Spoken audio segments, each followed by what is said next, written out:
Welcome to the Our Creative Connection podcast. My guest today is Dr. Tasha Golden. Tasha has a PhD in public health and has a particular interest in the role that art and creativity can play on health and well-being. Tasha authored Arts on Prescription, a field guide for US communities. She is also the Director of Research at the International Hearts and Minds Lab at Johns Hopkins University. Tasha teaches at the University of Florida's Center for Arts and Medicine and advises on various health projects around the world. Just in case all of that wasn't enough, Tasha is also an accomplished singer and songwriter, poet, and is the founder of Project Uncaged, working with teenage women in prison through creative writing. I'm really delighted to welcome Dr. Tasha Golden to the show.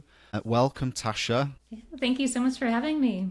It's really great to finally have this conversation. And we were just chatting then, you know, it can sometimes feel a little bit lonely working around art and health, like you don't really fit in any kind of mold, and you're always sort of having to explain to people, so it's really but then you realize there's loads and loads of people out there doing this, but we're all doing it in our own way and in our own place. So your work feels like it takes you far and wide. You're based in the US, but you work around the globe advising on art and health, is that right? Yeah, like anywhere that there's somebody who's interested in, you know, how the arts can affect health, but then sometimes it's, you know, it's the other way around. Like, how can people get more creative about their work, or people who are just interested in like, oh, my work affects well-being. Tell me more about that.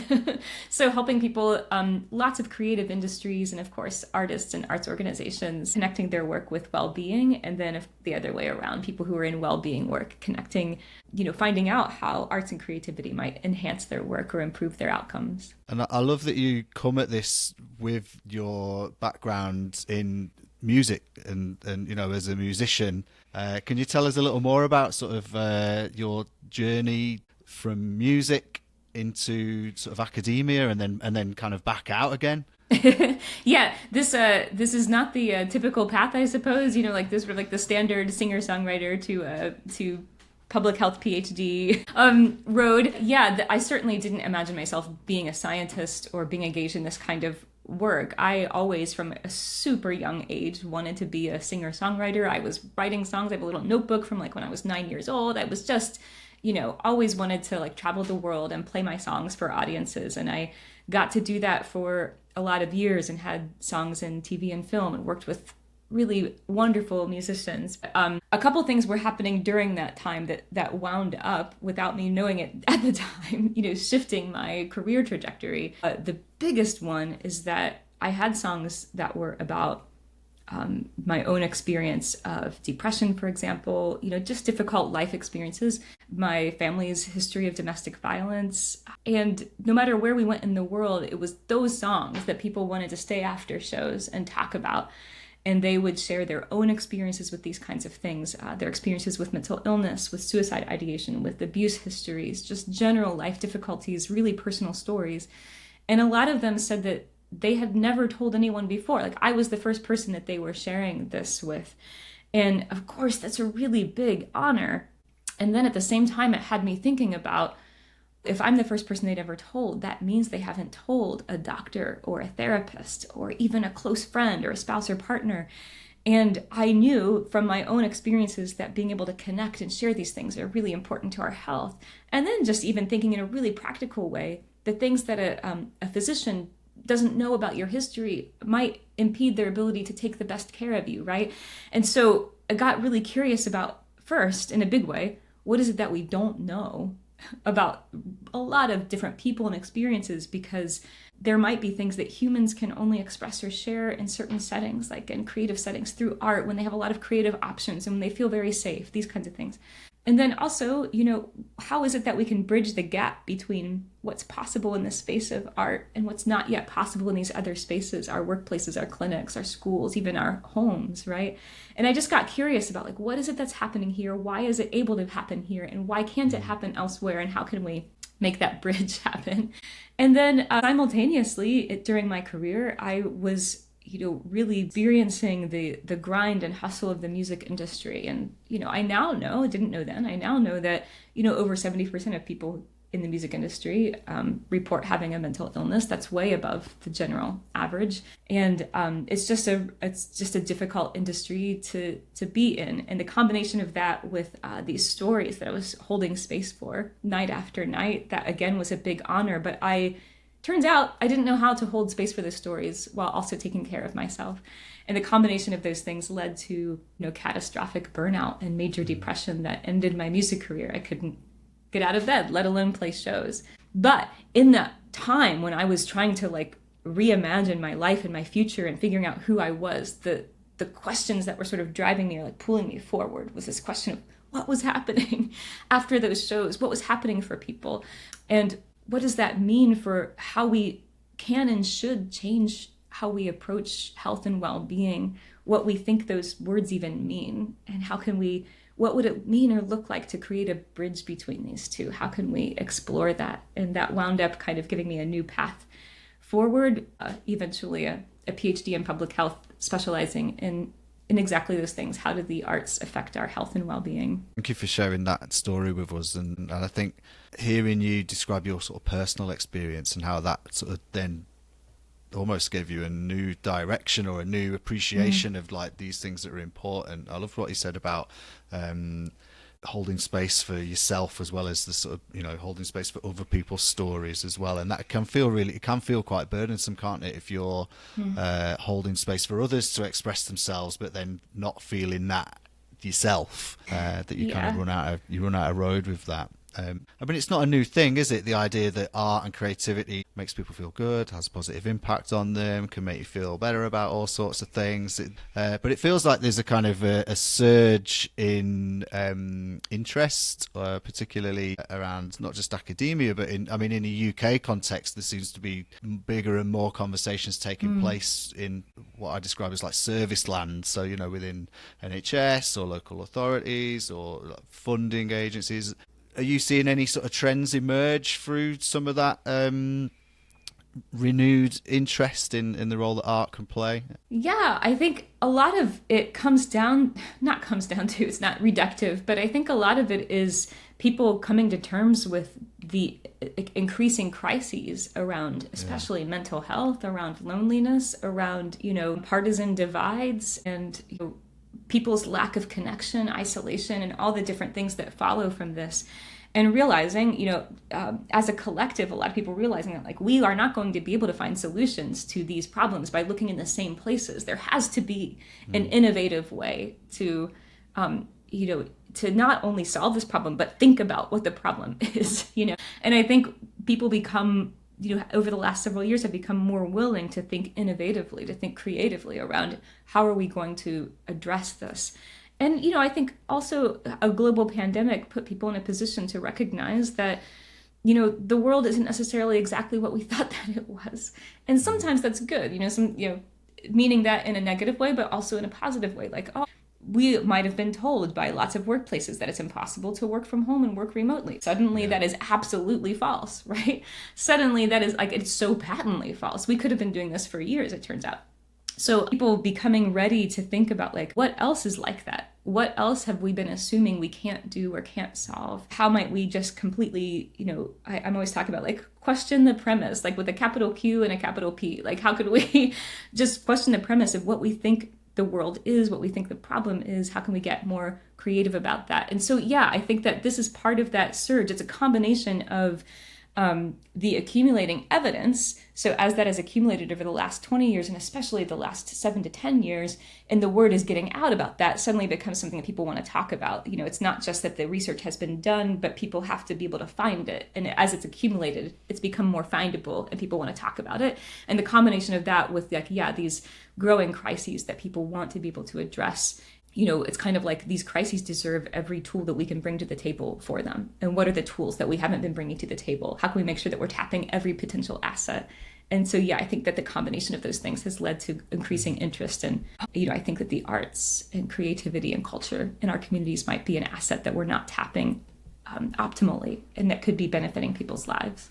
I mean, my background's community development. I got into doing community work through music myself. But then it became very quickly about community and doing community development work, and got into asset-based community development, which is, a posh way of saying what would happen if we started with what's working well for people and help that to grow and connect around that. And so I see lots of synergy really between how you describe this approach to art and health. And I know in your book, the Field Guide, you talk about it can't just be services, kind of like commissioning programs and then that sort of landing on communities. It has to be, which is traditionally what happens, certainly happens here.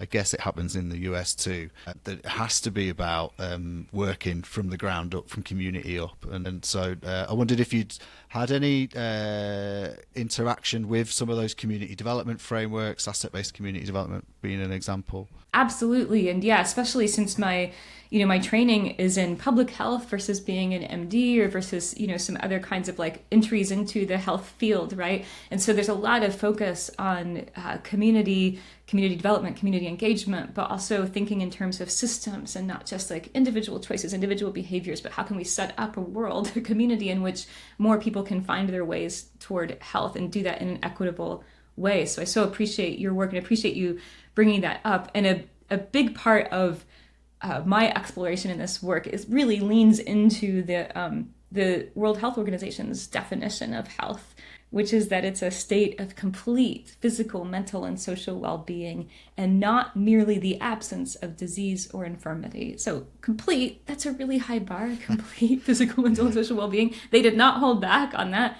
And then not merely the absence of disease or infirmity. All these years later, that was in the 1940s that they first established that definition. All these years later, still when people think about, am I healthy or is somebody else healthy? The first things that we tend to think about are like, am I not sick? Am I not in pain? Do I not have a diagnosis, right? And we're not thinking about that well-being component. So you might imagine health as having two halves. It's both the absence of disease or suffering or illness or, necessity, pain. Human experience is going to include some level of suffering, right? We can think about the absence of unnecessary and preventable issues, right? And then the presence of well-being. Our healthcare systems aren't really set up to address that presence of well-being. And I think a big part of that assets-based approach is thinking about, this fundamental question of like, what is well-being?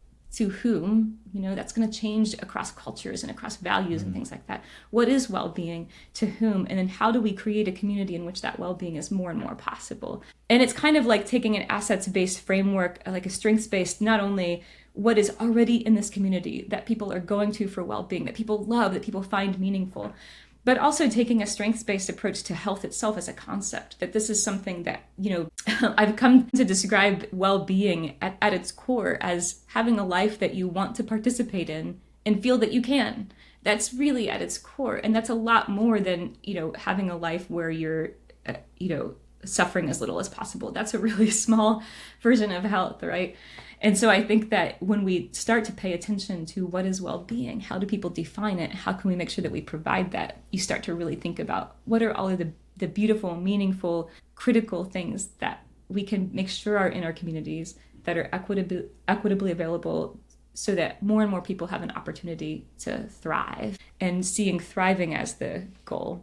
I think sometimes with health, we think that like, if you're surviving, that's health. And if you manage to thrive, you've somehow achieved like health plus. And, but actually, when you go back to that WHO definition, it's clear that thriving is part of health. If you're not thriving, have you achieved health? So the people who are looking at how do we create health in this community have to be thinking about thriving. And that does come down to these really amazing, rich ways that humans make meaning together, find purpose together, find connection together, express themselves. Yeah, it's that togetherness, isn't it? I think I've often thought that, in my case, because I come at it from a community perspective and I view the art and creativity as a sort of means to an end rather than the end itself. We're not trying to sell it. That's not the outcome we're going for. It's just an excuse to come together and a reason to come together. And then what you said about people defining it for themselves. It's so true, isn't it? And that can change street to street. It might change for the same person. They might feel differently about what healthy looks like for them from one day to the next. So it's a movable feast, isn't it? And I guess that's the challenge for those of us who kind of dabble in the arts, that describing that in terms that systems and the medical side of the equation will accept and appreciate and understand and value. I always have found that is there a tension between those two things, that if we're going to talk about art and health and creativity and health, that is there a danger that we try and fit art into a medical sized box? That idea of art on prescription, but it doesn't look like, it's not a box of pills you get in, it's something else. Yeah, I mean, I think, to be really honest, Chris, when I think about arts and health, my brain immediately zooms out. I'm not necessarily a big advocate for the arts in particular. I'm more of an advocate for what humans need in order to thrive. And art is an inescapable part of that. To the point where people are kind of dismissing it or being like, this doesn't matter, I'm going to be like, why are we doing that? Humans evolved to make and share art for some essential reason. It does something essential for our survival, or we would have stopped doing it millennia ago. That is just an inescapable reality. So whether we know why that's the case or not, whether every individual out there is like, fully aware of like exactly why art is essential to human survival, that doesn't matter. But we can, that would be interesting to help share, like if people are interested, sure, but like it doesn't matter from a point of like strategy. How do we make health more possible? Art is going to have to be part of it, because apparently that's a part of how humans survive. So I get really interested not so much in how do we make sure that people who are trying to advance health recognize the value of art, but more tapping into the fact that most of them recognize the importance of humans having something to live for, having something that they're drawn toward. And for, some humans, that's going to be something that they would identify as quote unquote art. For some humans, it would be something that I would describe as being under the umbrella of arts and culture, but they might not describe it that way, such as like their faith expression or just their communication and communing with fellow humans, time with their families. Like humans find different ways to establish a sense of forward motion, a sense of being able to imagine a future that they want to be part of and feel like they can, right? Whatever that is, I think there's general agreement that that's essential for human survival. Whether people can denote that, art specifically as part of that is often less important to me, because once you start the conversation and you open the door to humans need and deserve opportunities to find meaning, purpose, connection, belonging, an ability to pursue things that are interesting to them, an ability to have a sense of influence over things that matter to them. These are really core aspects of human well-being. And once you open the door to that exploration, the arts is behind that door. It's not, and sometimes I think a focus on art, specifically arts and health, winds up closing off a lot of doors inadvertently, because there's so many ways that humans find our meaning. And there are so many ways that humans find meaning that those humans are not attaching that word to it. They're not attaching the word art. And so we wind up excluding. So I find that conversation of well-being and meaning making and connection inherently holds art as part of it. And then it also leaves the door open for people who can't enter through that specific word. But it's there either way. Yeah, that's so interesting, because I struggle with the art word, the A word, because it's definitely a barrier to people, because people come to it with all sorts of preconceived notions of what it is, what it isn't, whether it's for them. There's a power imbalance within that. I mean, in the UK, there would be kind of social kind of inequalities wrapped up in that, and class kind of thing, who's this for? That's a middle class thing, that's not for me.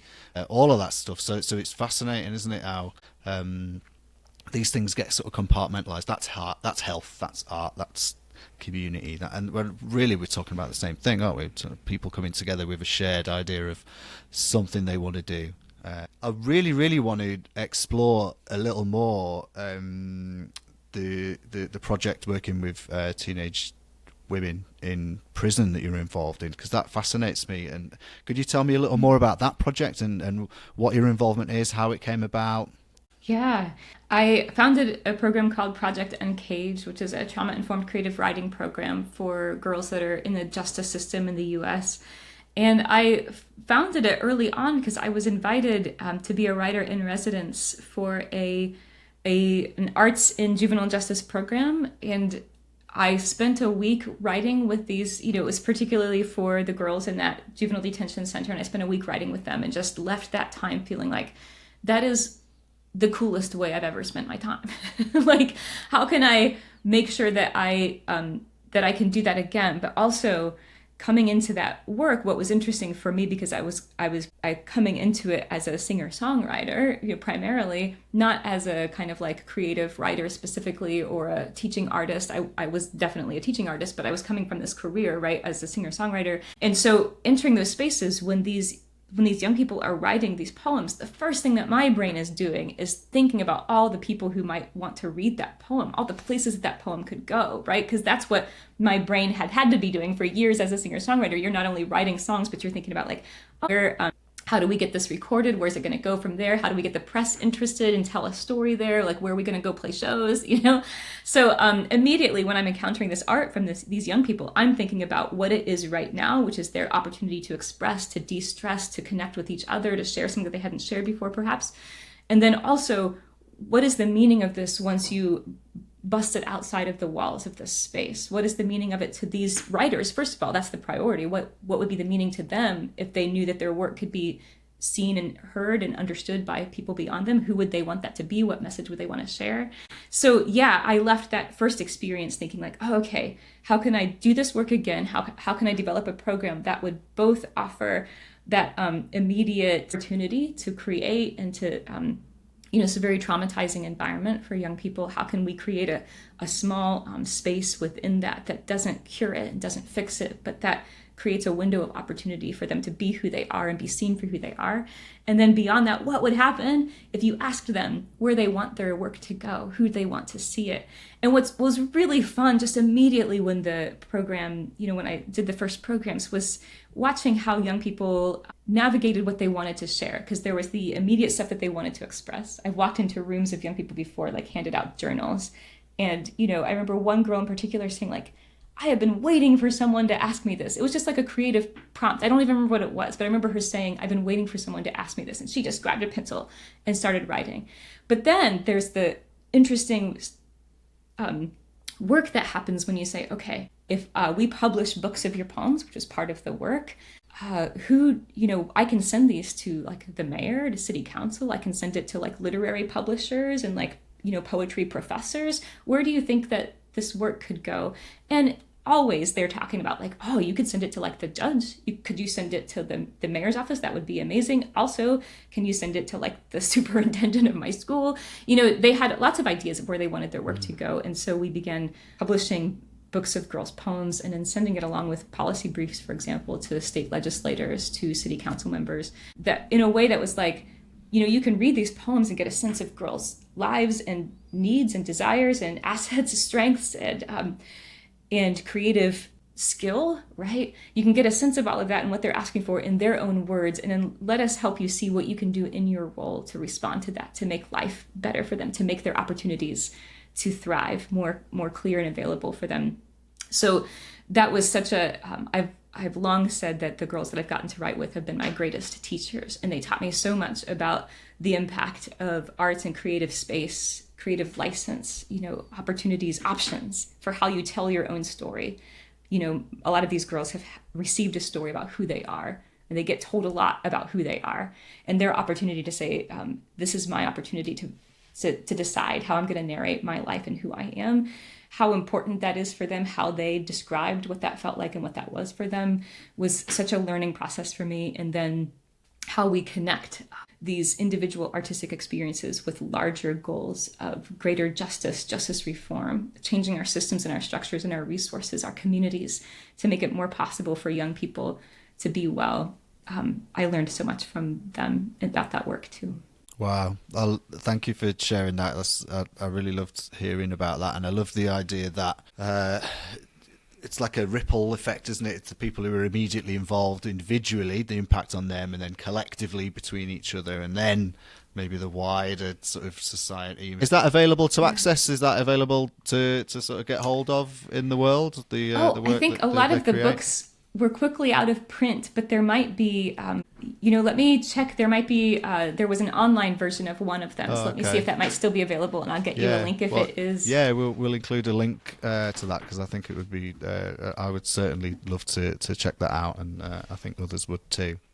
And I should say, their work and their creativity is so interesting. Some people are like, but people who are on the receiving end of that, do they want it? Do they read it? Do they care? And what's so interesting to me is that a lot of times the assumption is that they won't. Like, these are people who are, they're going to be like, why am I getting this book of poetry?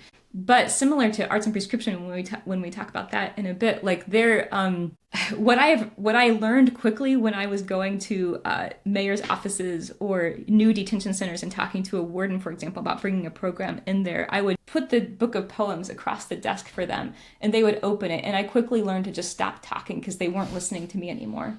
They were reading them. And, a lot of the poems are really short, so they're very easy to read really quickly. That's just how a lot of the girls choose to write. But the cool thing about that is that it allows it to be quickly read and absorbed. There is a lot of interest in that work. There isn't I think a lot of times, maybe especially in the world of the arts, artists assume that other people have this kind of like really diminished view of them. And that is a fair assumption because arts have been devalued, defunded, etc. But I think in these kind of like, especially one-on-one scenarios, or when people have a little bit of space to just be a human, again, we evolved to do this. This is something that humans respond to. It's not weird, right? That humans can be expected to have some response to this. And I think that you can find ways when you're connecting the art with something that, a goal that somebody already has. So, a warden of one of these facilities already wants to be, in many cases at least, I would hope, they already want to create a space where people can leave better than when they came in. And that's a really hard thing to do because many of these facilities are just inherently traumatizing, if I can say, like supremacist spaces, right? And that's not always going to be possible, but I think the people working in them often want that to be possible. And if they see an opportunity, like how might that actually work? One of the directors of a facility that I worked with, I learned from her like years later that every time she opened a talk that she gave to any audiences about her work or whatever, she started it by quoting a poem that was in one of the books that we had created in her facility. And I think that there's a lot more opportunity for people to see people in a new way than we sometimes think. But it's about creating like, what is the moment where that can happen? And how do we meet that moment as best as we can with meeting people where they are with something that helps them to see the world or each other in a new way. Yeah. No, it's there's so many resonances with some of the photo voice work that I do, where it is about challenging perceptions or people who perhaps have, misguided or otherwise made prejudgments on certain people due to a label they've been given or a challenge they face or the postcode they live in or the age they are or all sorts of unfortunately it also inherently human sort of ways of categorizing and othering people and the power of sort of busting through some of those things, or not even doing that, like you say, creating the space and finding the opportunity where people feel able to challenge themselves, not even be challenged. It's like they're challenging their own conceptions then, aren't they? Because they're the sort of like it's opening up and I find it's such a gentle way into some of those kind of bigger conversations in a way that's not as confrontational, that is maybe more inviting of discussion or reflection. So I mean, the idea that someone's using some of these poems as well in their everyday practice, that's beautiful. I love that. And that that's that, then it becomes that's real practical application, isn't it? Wow. All right, so we mentioned the field guide. I feel like we should talk about the field guide. So Arts on Prescription, a field guide for US communities. Tell me a little more about what your because the US community bit is what interests me. Obviously, I don't live in the US, so we can reflect on that a little. What's the context like in the US around this art and health? Why did you feel like a field guide was necessary for people? Well, I want to give full credit for that initial seed of an idea to Mass Cultural Council and to Kata Swayback specifically, who led their work with. So Mass Cultural Council is the state arts council for the state of Massachusetts. And in 2020, they established the first statewide arts on prescription program in the US. And they brought me in 2022 to evaluate that program. And we learned so much from that pilot work, because the cool thing about, they called it Culture RX, social prescribing in Massachusetts. And the cool thing about that initial pilot is that the way that it just emerged is that people could apply for grants to establish a partnership. So arts organizations could apply for a grant to establish a partnership with a local healthcare provider. And then that grant would basically pay for that, all the ins and outs of establishing that partnership, and of course reimbursing people for the free experience that they might have at that arts organization as a result of a prescription. So the result of that was that you had really different arts organizations around the state pairing themselves with really different healthcare providers. So there's, a dance studio paired with like a physical therapy clinic. There's pediatricians paired with, a playhouse and museums, a children's a children's hospital working with a local museum, where the museum workers are going into the hospital versus, people from the hospital coming into the museum. So there's all kinds of different ways that people were envisioning this process, which when we went to evaluate it meant that we learned a lot about what worked, what didn't work, what seemed optimal, what barriers were people running into. Because as you imagine, those barriers are going to be different. In some ways, there was really common barriers, but then in some ways, there were also like barriers that were unique to a specific type of partnership that people were trying to figure out. So we learned so much from that evaluation.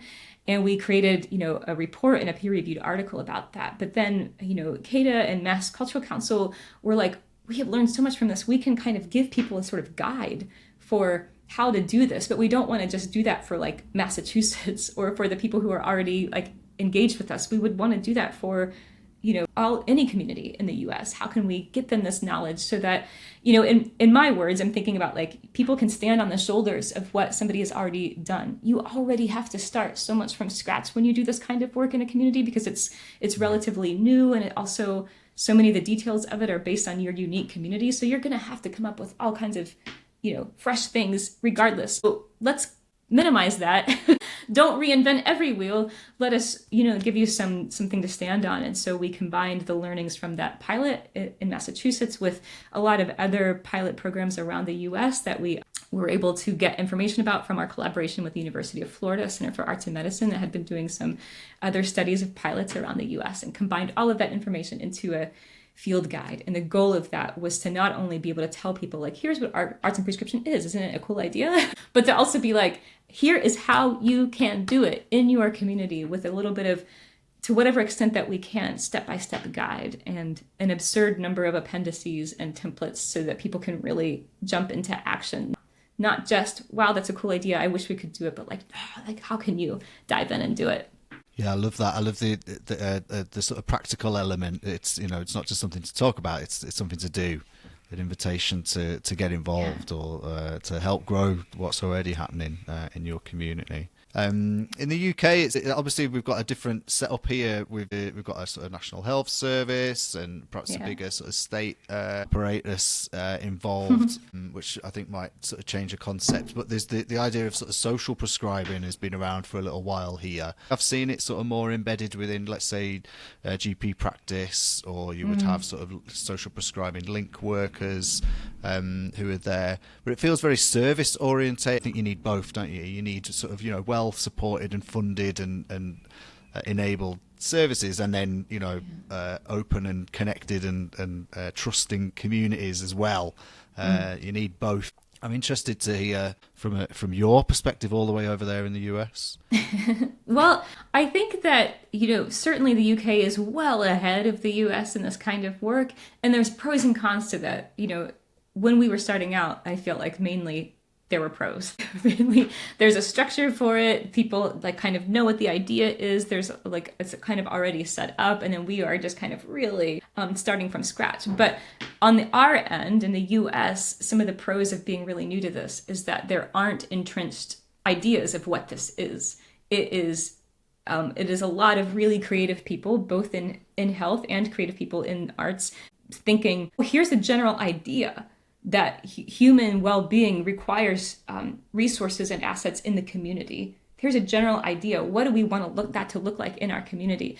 And because our healthcare system is so fractured, which is not a pro, that is a definite con, but because our healthcare systems are so fractured, it's also essential for every community to kind of like figure this out. And so you see these really different ways of conceiving of what this even is, bubbling up different places.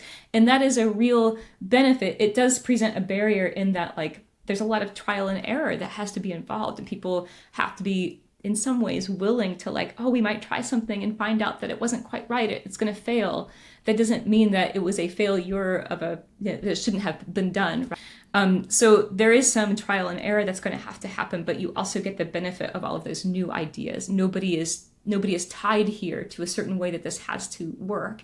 And a tiny example, just really practical of that, is that a lot of the pilots in the US have not had a position of a link worker, a care coordinator. Many of them would say that they wish they did. They wish they could support that kind of role.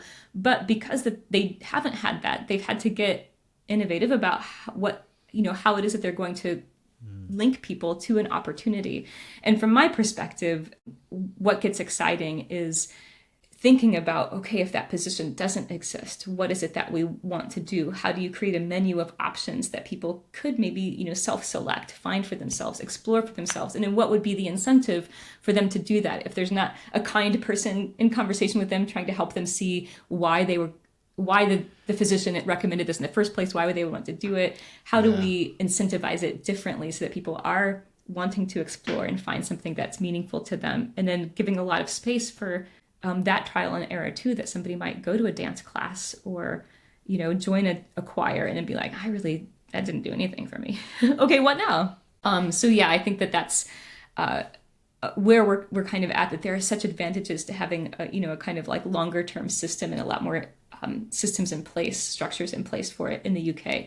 And then there are advantages to the fact that those things are lacking and people are having to get really creative about what it can look like. Yeah, it's so interesting. It really reminds me of my community development days, where often you would find well-meaning community development workers who were the most well-connected person in that community, and you're like, well, was that the idea, that you became the one who knew everyone and knew everything, and you were the hub around which all these spokes around, which is fine until the money runs out or the person moves on, or and then what's left behind. And so actually, that idea that, okay, if we haven't got that funded person who can kind of be the coordinator, then okay, what can we do? What do we need services to help us with? But actually, maybe there are ways that are more community up, that can be more sustainable, that are more relationship orientated. So I'm always fascinated to hear about that. So what's next for you in terms of your work around art and health? We've talked about your background and how you got into it, and talked a little bit about perhaps some of the work you're doing now. What's on the horizon for you? Any new exciting creative adventures? Oh, always. What's really funny about my journey, Chris, is that I thought, okay, I've been creative entrepreneur, like musician for a while, and then I'm like in academia, and that's what I'm going to do. And it turns out that impulse in me to like ideate around like what can be done and like what can we do next, and that's just somehow not been able to be tamped down by academia. So yeah, I've had all these opportunities the last few years. I think because of the unique combination of my backgrounds, like as both artist and founder, and also academician and scientist, like that I've had all these opportunities to help organizations and leaders translate like what do the data mean for my situation, or for a lot of arts organizations who are like, I want to understand the well-being impacts of my work. And they think that it has to happen in a really specific way because that's the way a lot of researchers talk about it. But for me, I'm looking at their work as an artist and I'm like, oh, your work is like 10,000 things. And then also as a scientist, I know that there's 10,000 ways to look at this. Let's just work together and ideate around exactly what we want this to be. And I found that that's been such satisfying work to help kind of like translate what this work is and in what it can be if you have a kind of like a combination of like a willingness to be creative and innovative and, you know, the question, the premise thing, a willingness to get to reimagine what the world has to look like, what your community has to look like, what your own work has to look like. And if you can combine that with the science of what we know about how humans respond, what humans need to be healthy, and then how humans respond to arts and creativity, so many opportunities open up. So yes, I have been directing research for the International Arts and Mind Lab at Johns Hopkins University and see my work really careening toward doing more of this work outside of academia as well, that's helping, you know, leaders and creatives and organizations on the ground find their next steps. It's always been really satisfying, meaningful work for me. And what about your own musical creativity outlet? Is that still a thing for you? Is that just on the back burner for now, or is that still something that's part of your creativity? Yeah, you know, I was just in LA recently and talking with some really wonderful musicians, and I felt like, oh, you all sort of like reminded me of like how much I love this. But yes, I've been you know, writing steadily, and sometimes we record music, not performing live. But I often do come back to, you know, just sitting down at the piano and seeing what it is that needs to emerge. You know, I started writing songs as a young girl because it was, you know, there was a way that I felt like that's where I could have a voice. I was raised in a, you know, fundamentalist, conservative, evangelical environment where, you know, women and especially like young girls couldn't have a voice in their community, like weren't necessarily looked to as communicators, but, you know, we could certainly sing in church, right? And I just quickly from a super young age was like writing my own songs as a way to have a message and have a way to share it. And that has continued to be true throughout my life. I think it's kind of the root of my interest in art is how humans communicate. It's not just that there are some things that we can't. It's a twofold thing. There are some things that we cannot share or express outside of having a lot of creative options in order to do that.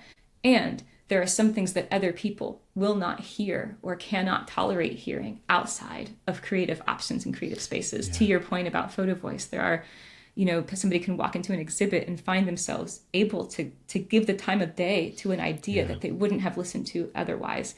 And you don't have to know all the reasons why that might be happening neuroscientifically or otherwise to know that that's a valuable thing to embrace and explore for whatever good work you're trying to do in the world, right? So yeah, that continues to be the case for me, the things that I want to share in my own process, in my own life via song, and what I hope that other people can hear or listen to in a new way.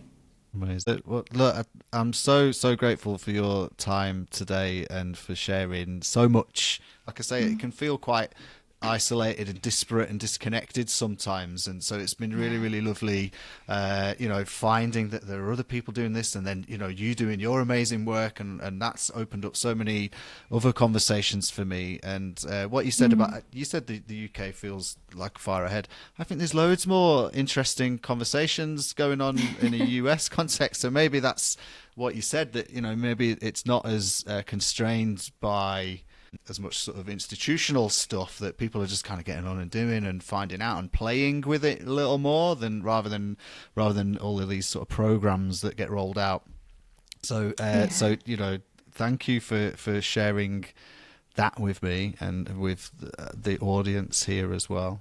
I really appreciate your time. Well, thank you so much for having me. And if I can just give a word of encouragement to say that, like, a question that people ask me all the time about arts and prescription, Chris, is like, aren't doctors really skeptical of this? And what we have seen in the US is like, you know, I am sure that some doctor out there someplace thinks that this is bizarre, but I have not met a single person who thought this was in any way weird, let alone opposed to it. They're just kind of like, not only are they open to it, they are like, obviously, yeah, intuitive. This is something I want to be able to help my patients or my clients or my students, whatever the case might be, have a better life. In most cases, you can imagine, like, what's a typical GP going to do for somebody who they know lacks community and connection? The best they can usually do is offer a little bit of advice, right? But now they have a formal way that they can connect that person to something that they might find meaningful, where they might meet somebody with a shared interest, for example.